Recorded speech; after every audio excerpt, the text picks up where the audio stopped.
Hi guys, Assalamualaikum. Welcome my hobby house blog channel. আমি জ্যোতি আজকে আরও একটা নতুন ভিডিও নিয়ে তোমাদের কাছে চলে এসেছি। আশা করি এই ভিডিওটা দেখতে খুব ভালো লাগবে। ভিডিওটা পুরো দেখার জন্য অনুরোধ রইল। এখন দেখো ওই বিকেল 5টার মতো বাজে, আমি একটু চা খেয়ে চলে এসেছি ছাদে। তোমরা আগের ভিডিওতে দেখেছো এই অ্যালোভেরা গাছগুলো আমি উপর থেকে নামিয়ে নিচে রেখে দিয়েছি, কারণ এর গাছগুলো অনেকটাই মোটা হয়ে গেছে আর অনেক ভারী হয়ে যাচ্ছে, আর টবগুলো ছোট ছোট, তাই গাছগুলো উল্টে পড়ে যাচ্ছে। এখন এই গাছগুলো টব বদল করে দেবো আর তোমাদের কাছেও একটু শেয়ার করব। জানো তো বন্ধুরা, অ্যালোভেরা গাছ মোটা হওয়ার কারণ হলো এক একটা টবে এক একটা গাছ রাখা সব থেকে বেশি ভালো।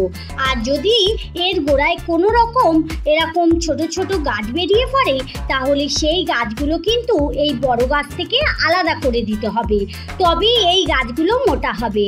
না হলে কি বলো তো, এই গাছগুলো যে মাটিতে থাকে, তো এই ছোট গাছগুলো তার মাটির শক্তি বা সার ওগুলোকে টেনে নেয়, তখনই এই বড় গাছগুলো একদম সরু সরু হয়ে যায় আর বাড়তেও চায় না। তাই এই বড় গাছগুলো সব সময় একটা টবে রাখাই বেটার হবে। আর আমি যখনই ছোট ছোট গাছের পাশ থেকে বেরিয়ে পড়ে, আমি কিন্তু ওই গাছগুলো তুলে অন্য জায়গায় বসিয়ে দিই। আর আমি এখন এই টবগুলো ছোট হয়ে গেছে বলে এই গাছগুলো বড়, তাই একটু বড় টবে বসিয়ে দেব। আমার কাছে এখন তেমন কোনো টব নেই, তাই যেগুলো বাড়িতে ছিল ওইগুলোতেই বসাবো। দেখো এর পাশ থেকে কতগুলি ছোট ছোট গাছ বেরিয়েছে। এই গাছগুলো বসাবারও জায়গা তেমন আমার আর নেই, তাই এই গাছগুলো এখন দেখি কোথা বসিয়ে দিই। জানো তো বন্ধুরা, অ্যালোভেরা গাছ অনেক উপকারে লাগে। কেউ এর জুস বার করে খায়, আবার কেউ স্কিনে লাগায়, আবার কেউ চুলেও লাগায়। আমি কিন্তু তেমন কোনো রূপচর্চা বা পরিচর্যা করি না, তো অ্যালোভেরা গাছ আমার বেশ দেখতে ভালোই লাগে, তাই আমি অনেকগুলো অ্যালোভেরা গাছ লাগিয়ে রেখেছি। হ্যাঁ, শয়েকের একবার করি, কিন্তু রেগুলার যে করি ওরকম না, ওই একবার যদি সময় থাকে তো করি। আর এগুলো করতেও তো সময় লাগে, আমার কোথায় সময় বলো?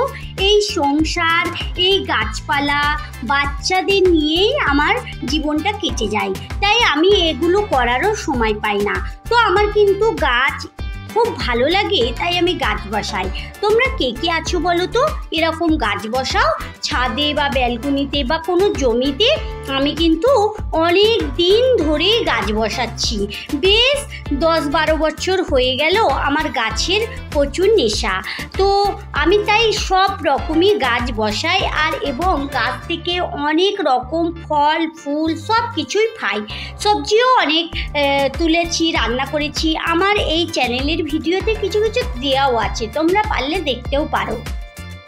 এই অ্যালোভেরা গাছে কিন্তু তেমন কোনো সার বা কোনো ওই লিকুইড সার কিছুই দিতে হয় না, একবার ওই মাটিতে কিছু একটু সার দিয়ে রেখে দিলেই হয়ে যায়।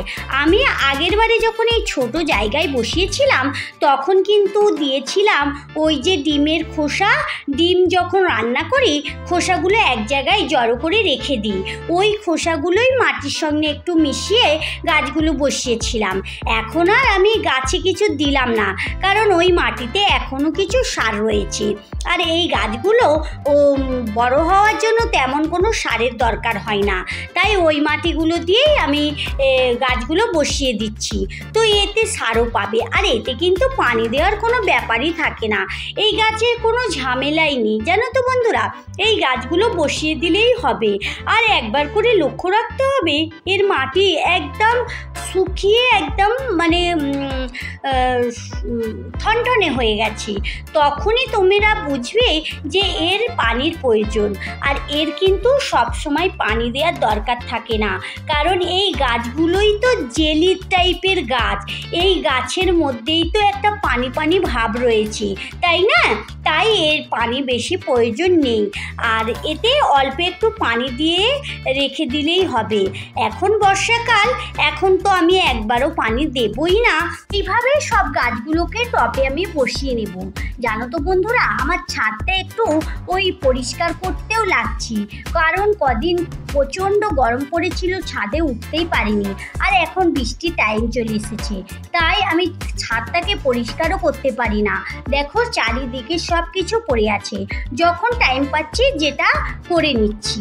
এখানে আমার সব গাছগুলো বসানো হয়ে গেছে, আমি আবারও উপরে তুলে রেখে দিচ্ছি।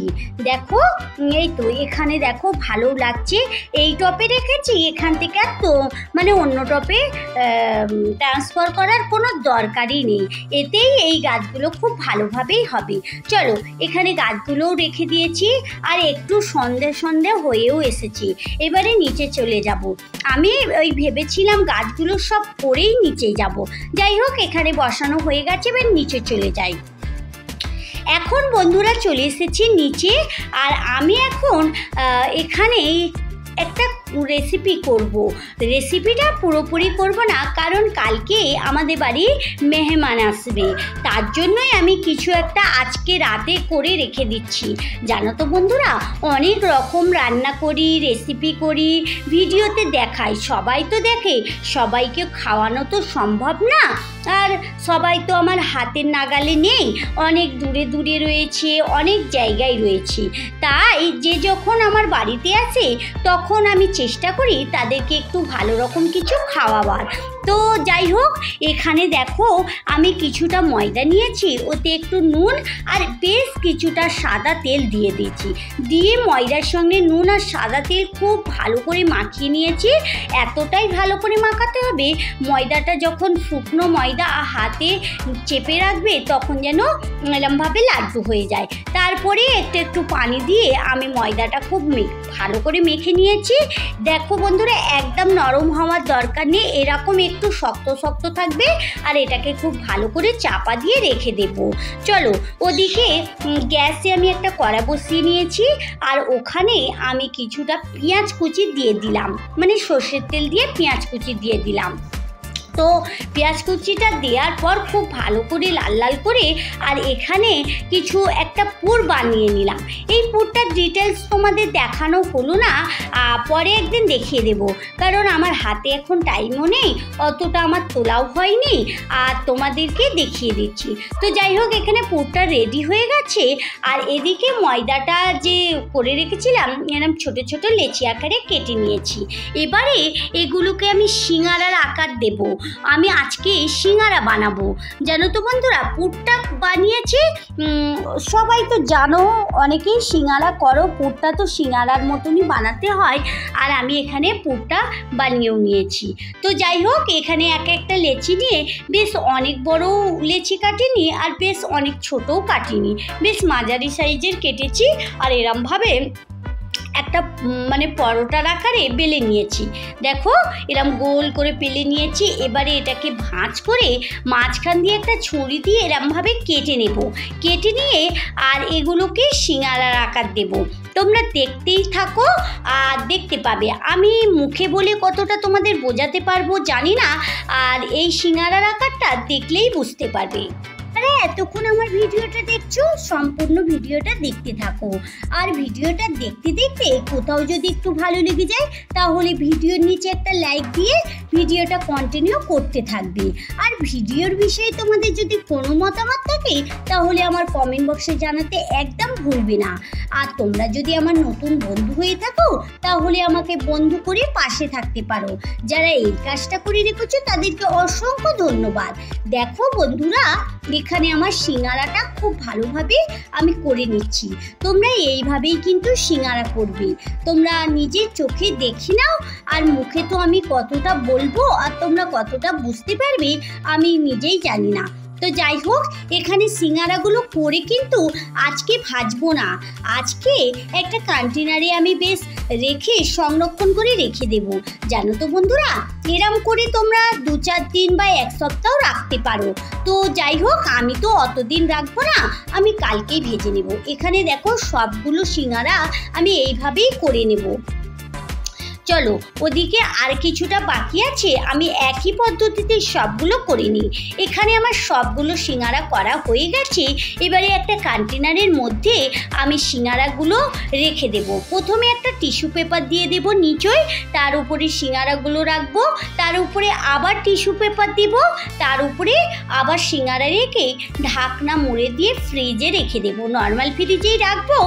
আর তোমরা কিন্তু এরমভাবে রেখে দিতে পারো, যখন ইচ্ছা হবে দুটো করে বের করে ভেজেও নিতে পারো। আমি কিন্তু এরমভাবে প্রায় রেখে দিই। আর সব সিঙ্গারাগুলো কিন্তু ভালো থাকে, তোমরা পারলে এরমভাবে রেখে দিতে পারো, জানো তো বন্ধুরা। আর এগুলো কিন্তু ওই 1 সপ্তাহের মতনই রাখা যাবে, তার বেশি রাখলে হয়তো খাওয়া যাবে না। তো 1 সপ্তাহ 7 দিন মতো রেখে দেওয়া যায়।